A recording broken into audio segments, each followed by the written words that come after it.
Dios les bendiga, bienvenidos. Recuerde que les hemos puesto el código QR para que puedan ir ahí ver la serie completa.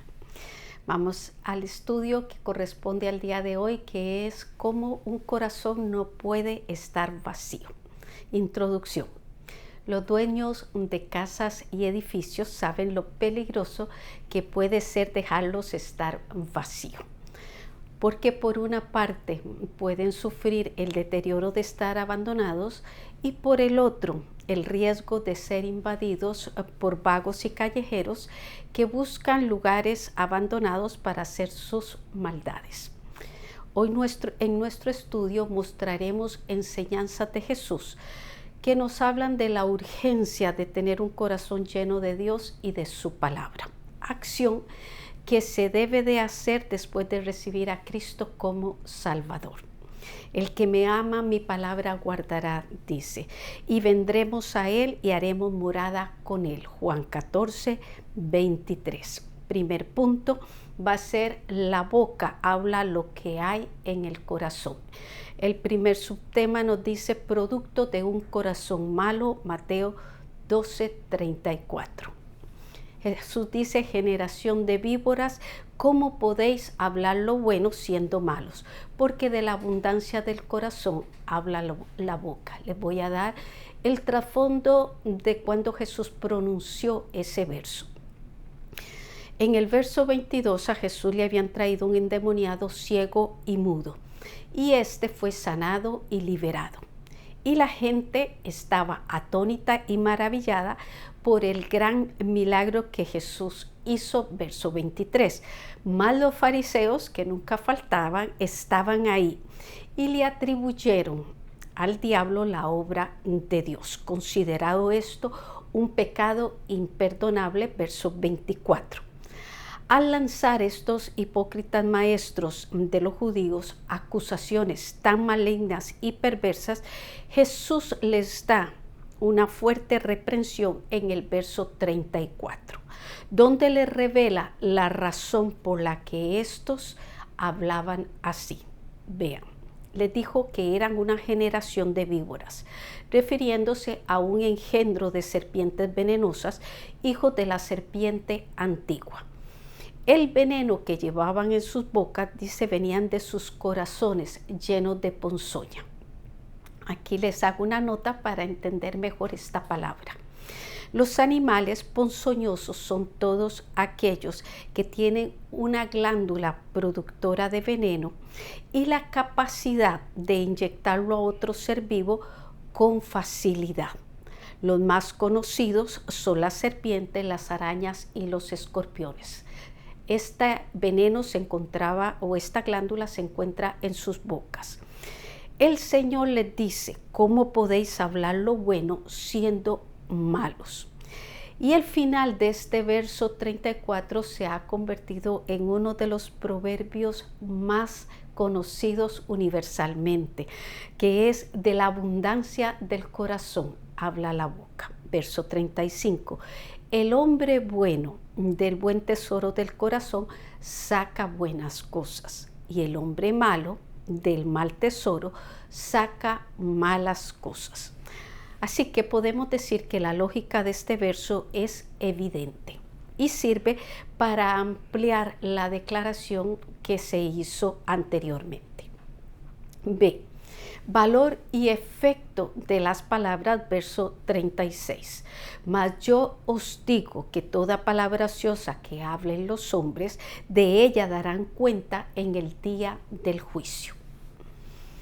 No debemos pensar que las palabras son solo palabras y no dejan consecuencias. Jesús en este verso le da tal importancia a las palabras que debiéramos pensar lo que hablamos. Cuando dice palabra ociosa, es una expresión que se dice sin razón, sin la intención de comunicar algo bueno o sin sentido. A eso se refiere cuando dice que es una palabra ociosa. Las palabras de los fariseos no solo eran vanas, sino llenas de odio, malicia y blasfemia. La pregunta que nos podríamos hacer es si las palabras sin sentido acarrean condenación, ¿cómo será si se usan para ofender o calumniar a los demás? Verso 37, porque por tus palabras serás justificado y por tus palabras serás condenado. Esto nos indica que lo que el ser humano dice puede servirle para ser justificado si sus palabras son de confesión, de arrepentimiento o de invocación a Dios. Pero también por sus palabras puede ser condenado si lo que ellas expresan es mentira, calumnia, malicia o blasfemia. Recordemos la oración del salmista en el Salmo 19:14. Sean gratos los dichos de mi boca y la meditación de mi corazón delante de ti, oh Jehová. Las palabras tienen un efecto profundo y verdadero, y se ha comprobado en casos en que una persona ha estado a punto de destruirse y se ha restaurado por una palabra dicha a tiempo con gracia y en el amor de Dios. Pero también tenemos ejemplos de personas que se han ofendido tanto y han sido tan humilladas por un insulto o una calumnia que han llegado hasta quitarse la vida. David en el Salmo 141:3 le decía al Señor: pon guarda a mi boca, oh Jehová, guarda la puerta de mis labios. Esto para que digamos cosas bien pensadas y que agraden al Señor y edifiquen a otros. Primera pregunta: ¿qué valor tienen las palabras? Según los versos 36 y 37. Punto 2. Los que piden señal para creer. La señal de Jonás. Verso 38. Entonces respondieron algunos de los escribas y de los fariseos diciendo: Maestro, deseamos ver de ti señal. Esto sin tomar en cuenta las fuertes palabras de Jesús. Le piden ver una señal. Ya ellos habían visto el milagro de la liberación del endemoniado, que también era ciego y mudo, pero tal parece que eso no les fue suficiente. Según Lucas 11:16, lo que querían era ver una señal del cielo, quizás como la que había hecho Elías. Verso 39. Él les responde y les dice: la generación mala y adúltera demanda señal, pero señal no les será dada sino la señal del profeta Jonás.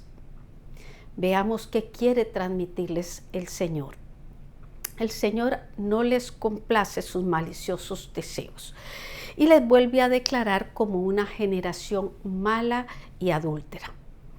Dios sí hace milagros, pero estos no son para satisfacer la curiosidad hipócrita de alguien, sino para alentar la fe sincera y ayudar en la necesidad verdadera.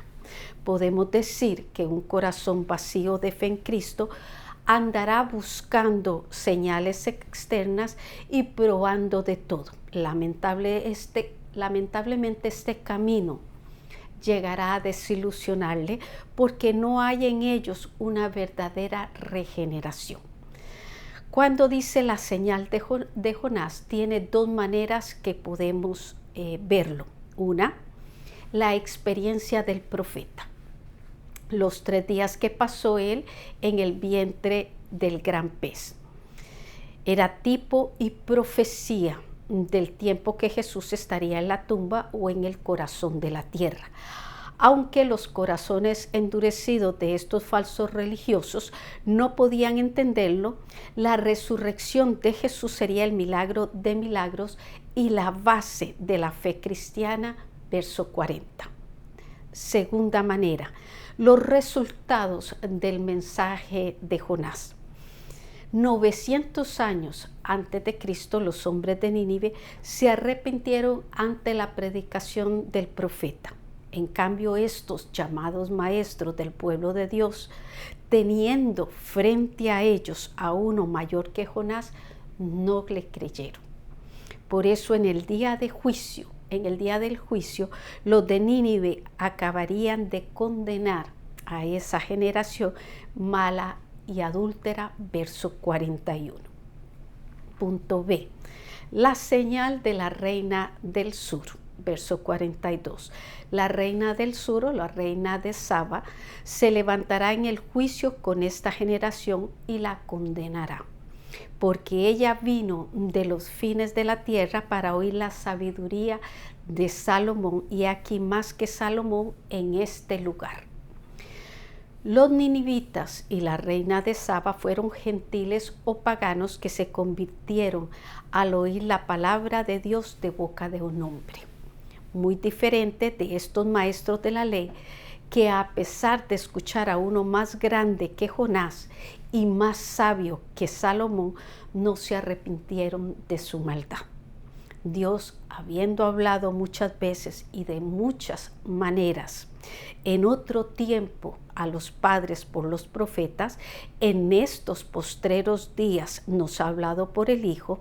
Por tanto, es necesario que con más diligencia atendamos a las cosas que hemos oído, no sea que nos deslicemos, nos dice Hebreos capítulo 1, versos 1 y 2 y capítulo 2, verso 1. La siguiente pregunta: ¿cuál es el propósito de los milagros que Dios realiza? Punto 3. El corazón no puede estar vacío. Seguimos en Mateo 12, verso 43, en la parábola de la casa desocupada. Cuando el espíritu inmundo sale del hombre, anda por lugares secos buscando reposo y no lo halla. Para finalizar el debate, Jesús vuelve al incidente que provocó el enfrentamiento, que fue la liberación del endemoniado. Caso que le sirve para ilustrar la realidad espiritual de aquellos judíos.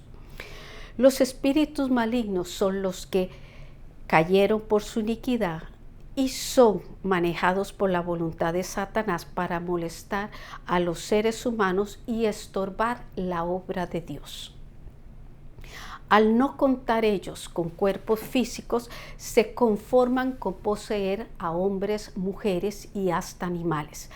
Pero al ser expulsados y no hallar sitio de reposo, dice, en lugares secos, lugares que Dios les ha fijado para que anden errantes y donde hay menos población.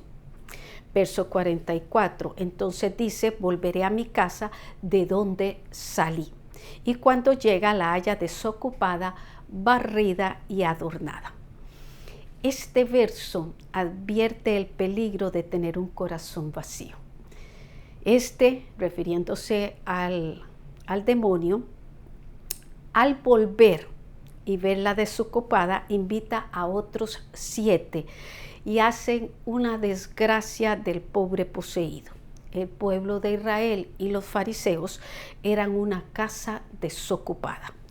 Aunque ellos no eran un pueblo idólatra y contaban con una religión llena de ritos y mandamientos, su vida espiritual estaba en ruinas. Isaías 29:13 lo dice de esta manera: este pueblo se acerca a mí con su boca y con sus labios me honra, pero su corazón está lejos de mí. Punto B. Llenos de Dios o del maligno. Verso 45.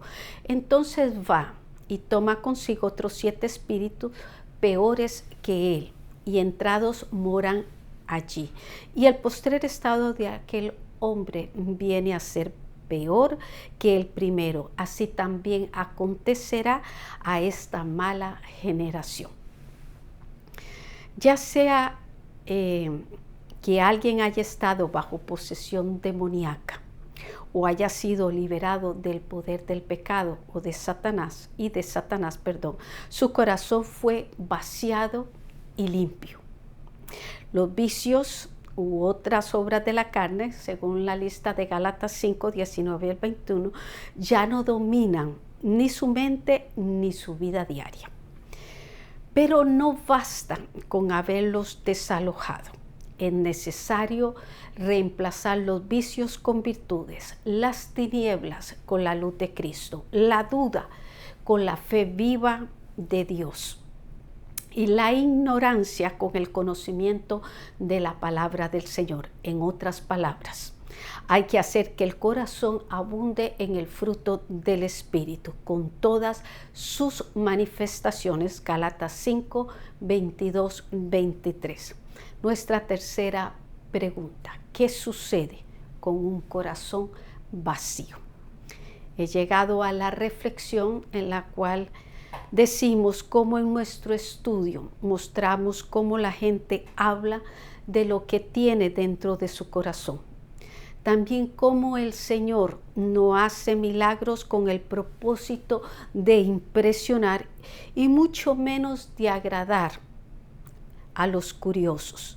Las señales de Cristo son por amor a los necesitados y para que los incrédulos sinceros adquieran fe y lo reciban como su Salvador. También cómo el corazón del ser humano no puede estar vacío, si no se llena de las cosas de Dios, el diablo lo llenará con las obras de la carne y también estará presente el peligro de una posesión demoníaca. La maldad principal de la generación en los días de Jesús radicó no solo en el alejamiento de los principios de amor y justicia establecidos en la ley, sino por la dureza de sus corazones al no arrepentirse al oír la predicación del Señor. Por eso en nuestra invitación le decimos: hijo mío, está atento a mis palabras, inclina tu oído a mis razones, no se aparten de tus ojos, guárdalas en medio de tu corazón, porque son vida a los que la hallan y medicina a todo tu cuerpo. Proverbios 4, 20, 22. Un corazón lleno de Cristo mostrará gratitud al Señor y su conducta diaria manifestará la gracia de Dios. Para la próxima semana los espero con la semilla y los 4 suelos.